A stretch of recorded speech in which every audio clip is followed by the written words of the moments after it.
Pelatih barongsai dari Sasana Guangsi Ambon, Evandi Lisuryono, mengaku pihaknya sangat berkeinginan agar barongsai menjadi salah satu cabang olahraga atau cabur yang terdaftar di Komite Olahraga Nasional Indonesia atau KONI Kota Ambon. Pasalnya pemerintah pusat Pempus telah menetapkan barongsai sebagai cabur di Indonesia. Bahkan warisan budaya Tiongkok tersebut telah memiliki wadah dengan nama Federasi Olahraga Barongsai atau FOB Indonesia. Informasi lengkap terkait berita ini akan dilaporkan reporter Tribun Ambon, rekan Mesya Marasabes. Silakan laporan Anda, rekan Mesya.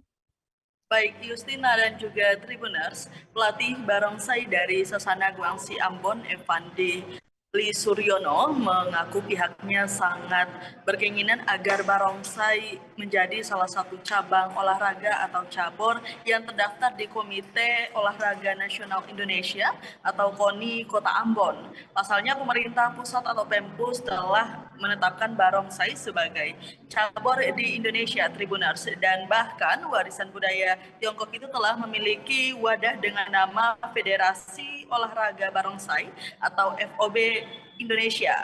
Nah, sejumlah kota-kota besar di Indonesia juga telah menetapkan barongsai sebagai cabur, namun tidak dengan di Kota Ambon, Tribuners. Dan meski begitu, Evandi berharap barongsai bisa mendapatkan perhatian dari Dinas Pendidikan dan Kebudayaan Kota Ambon serta KONI setempat.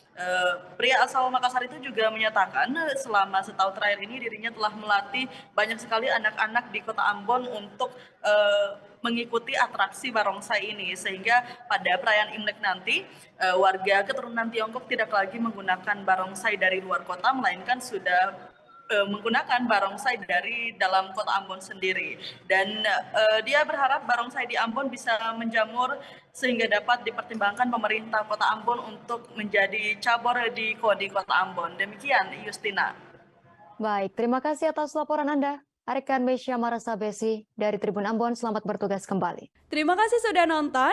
Jangan lupa like, subscribe, dan share ya.